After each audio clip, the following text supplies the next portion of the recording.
Thank you so much. What an extraordinary honor to be here tonight. Thank you. Thank you very much. Thank you so much. Let me begin by thanking all of you for supporting this wonderful organization. I want to say how much I appreciate my former colleague and great friend, Senator Bob Menendez, and all the members of the Hispanic Caucus for their outstanding work. I want to thank the chairwoman of the Congressional Hispanic Caucus, Nydia Velázquez, for her extraordinary dedication and leadership. Our great speaker,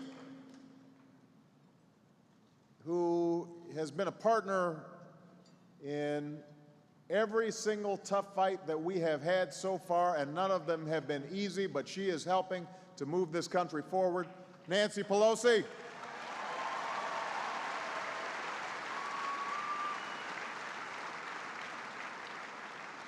To all the House leadership, I'm grateful to you, to a couple of people who I stole from the Congressional Hispanic Caucus. They were just too good to leave alone. My great Secretary of Labor, Hilda Solis.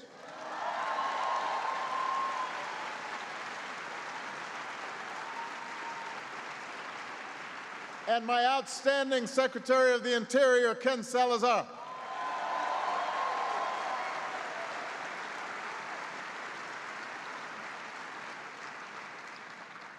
I want to acknowledge the presence of Her Royal Highness, Infanta Cristina of Spain, who is here.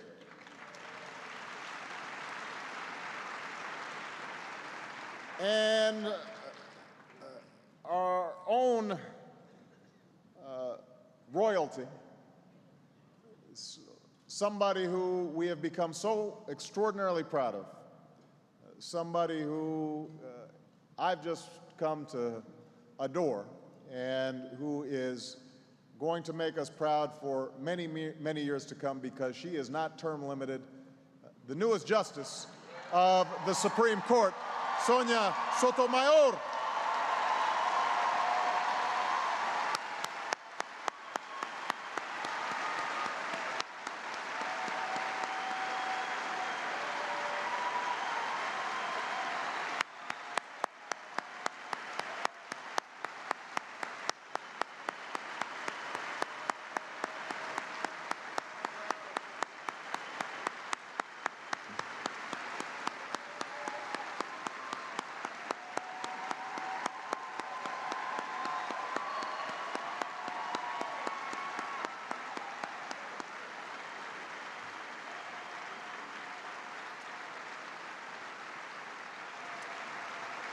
Thank you.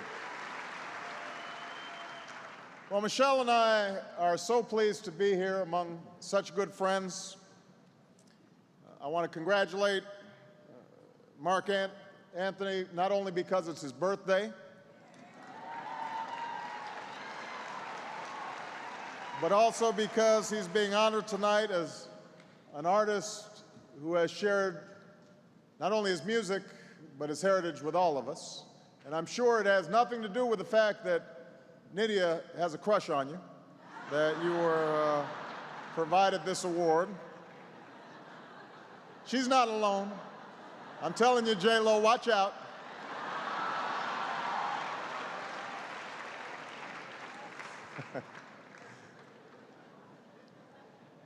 I'm also pleased to have the opportunity to be here as you mark the start of Hispanic Heritage Month. I want you to know that my administration is marking this occasion as well. Later this week, Secretary Salazar will lead the first meeting of a commission to look at the creation of a national museum to honor the historic contributions of Latinos and Latinas in our country.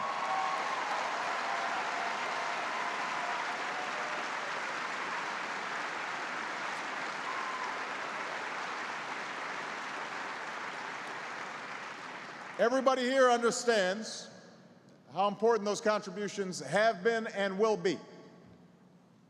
For more than 30 years, the Congressional Hispanic Caucus Institute has, through scholarships and fellowships and internships, sought to lift up the next generation of Latino leaders. I came here 1 year ago as a candidate and said this was a goal I shared. And today I'm here as a president to say that this is a goal my administration is helping to meet.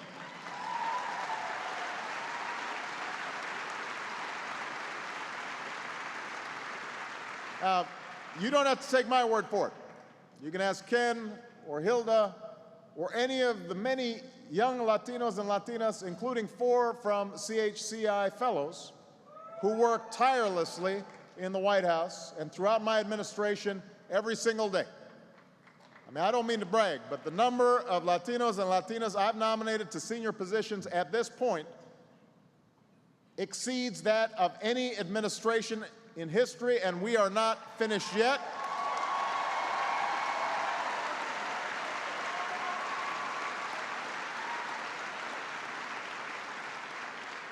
Nearly half of those appointments, by the way, are Latinas.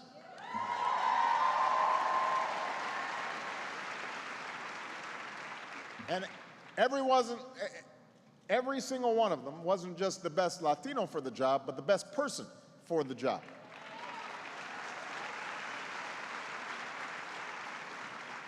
And obviously, one of my proudest moments as president, in fact, probably the proudest moment as president that I've had, was the day that Justice Sotomayor formally ascended to our nation's highest court.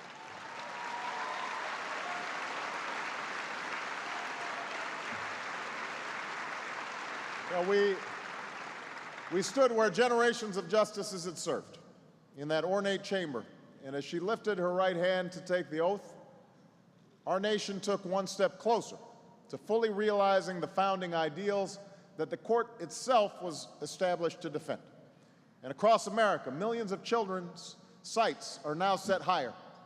Their dreams are a little bigger. That benefits all of us. Now, we face enormous challenges as a nation, and many of those challenges are felt far more acutely by Latinos.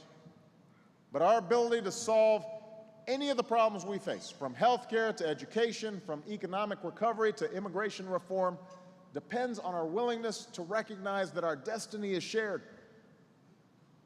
We've seen this starkly throughout this economic crisis, as fortunes linked small business owners on Main Street to the bond trader on Wall Street, the young family looking to refinance a mortgage to the large bank whose profits depend on their staying out of foreclosure. But this has always been true, in good times and bad. Our success has long depended on our willingness to see our challenges as ones we have to face together. Our willingness to live up to a simple ideal. Todos somos Americanos. We are all Americans.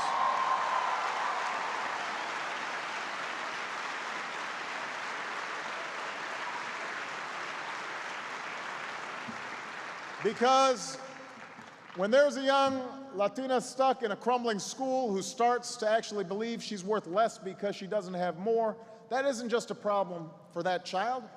That isn't just a problem for the Hispanic community. That's a problem for our nation.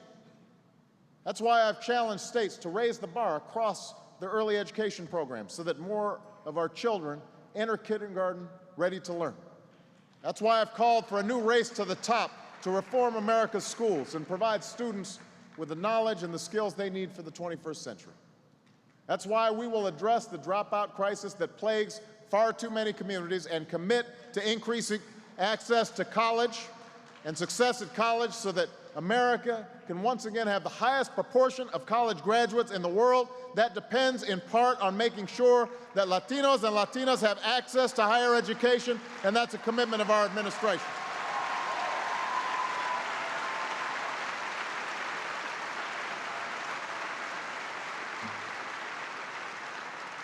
We'll provide a complete and competitive education for every student because our prosperity as a nation requires that we harness the talents of all our people, not just some. Todos somos Americanos. When the unemployment rate for Latinos and Latinas is higher than 10%. It isn't just a problem for families worried about paying the bills or keeping their home. And it's not just a problem for the Hispanic community, it's a problem for our nation. And that's why the Recovery Act is providing a tax cut for working families and extended unemployment and health insurance for folks who have lost their jobs. That's why we're not only seeking to revive this economy, but to rebuild it stronger than before by investing in clean energy jobs of tomorrow, by preparing our children to outcompete workers around the world, and by giving every American the security and stability of quality, affordable health insurance. Todos somos americanos.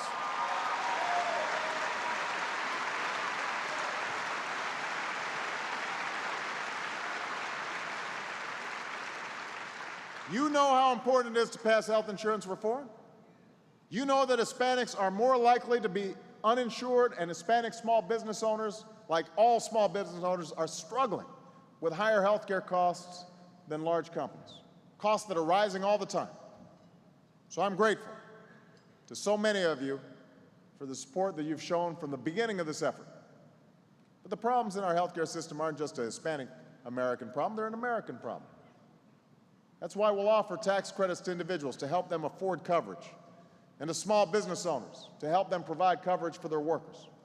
That's why we'll provide greater security and stability to those who already have insurance, because no one in America should have to worry that their coverage will be dropped the moment they need it the most. No one in America should be denied health insurance because of a pre-existing condition. No one in America should go broke because they got sick. That's a basic principle that we seek to uphold.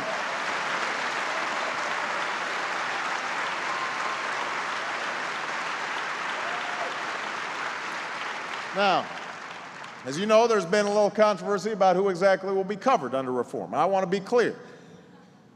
If someone's here illegally, they won't be covered under this plan. That's a commitment I've made. But I also want to make this clear.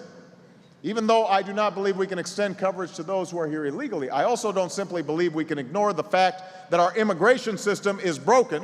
That's why I strongly support making sure folks who are here legally have access to affordable, quality health insurance under this plan just like everybody else. And we certainly should not let this debate on health care, one that's so essential to Hispanic Americans and all Americans, get sidetracked by those looking to exploit divisions and kill reform at any cost. That's what they always try to do. If anything, this debate underscores the necessity of passing comprehensive immigration reform and resolving the issue of 12 million undocumented people living and working in this country once and for all. That's what I've said from the start. That's what I say tonight.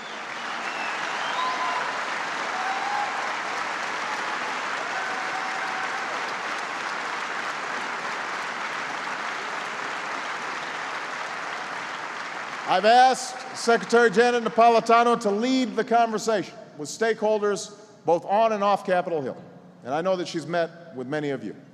This is a tough issue. We all know that, which is why it's so important that we develop the strategy and the policy that's going to get us over the finish line. My commitment is real, and so is my desire to get this done. In fact, the changes we've made administratively are already making a difference. The American people did not send us to Washington to ignore problems just because they're tough. They sent us here to solve them.